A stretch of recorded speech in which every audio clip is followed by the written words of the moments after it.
বাংলাদেশের রাজনীতিতে নেমে এলো এক গভীর শোকের ছায়া। আপসীর নেত্রী, দেশের প্রথম নারী প্রধানমন্ত্রী ও বিএনপি চেয়ারপারসন বেগম খালেদা জিয়া আর নেই। দীর্ঘ রাজনৈতিক অধ্যায়ের ইতি টেনে আজ ভোরে নিভে গেল এক প্রভাবশালী নেতৃত্বের জীবন প্রদীপ। মঙ্গলবার ৩০ ডিসেম্বর সকাল ৬টার দিকে রাজধানীর এভারকেয়ার হাসপাতালে চিকিৎসাধীন অবস্থায় শেষ নিঃশ্বাস ত্যাগ করেন সাবেক প্রধানমন্ত্রী বেগম খালেদা জিয়া। তার মৃত্যুর খবর নিশ্চিত করেন বিএনপির শীর্ষ নেতৃবৃন্দ ও দলের ভেরিফাইড সামাজিক যোগাযোগ মাধ্যম। ফজরের নামাজের পরপরই তার ইন্তেকালের সংবাদ ছড়িয়ে পড়লে দেশজুড়ে নেমে আসে শোক। দীর্ঘদিন ধরে তিনি হৃদরোগ, ডায়াবেটিস, লিভার সিরোসিস, কিডনি জটিলতা সহ নানা শারীরিক সমস্যায় ভুগছিলেন। শ্বাসকষ্ট বেড়ে গেলে গত ২৩ নভেম্বর তাকে এভারকেয়ার হাসপাতালে ভর্তি করা হয়।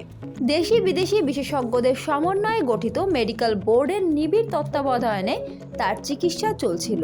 শারীরিক অবস্থার অবনতির কারণে তাকে সিসিইউতে রাখা হয়। বেগম খালেদা জিয়া ১৯৪৫ সালের ১৫ই আগস্ট দিনাজপুর জেলায় জন্মগ্রহণ করেন। ১৯৬০ সালে শহীদ রাষ্ট্রপতি জিয়াউর রহমানের সঙ্গে তার বিবাহ হয়। ১৯৮১ সালে জিয়াউর রহমানের মৃত্যুর পর তিনি রাজনীতিতে সক্রিয় হন এবং বিএনপির নেতৃত্ব গ্রহণ করেন। সামরিক স্বৈরশাসনের বিরুদ্ধে আন্দোলনে নেতৃত্ব দিয়ে তিনি পরিচিতি পান আপসহীন নেত্রী হিসাবে।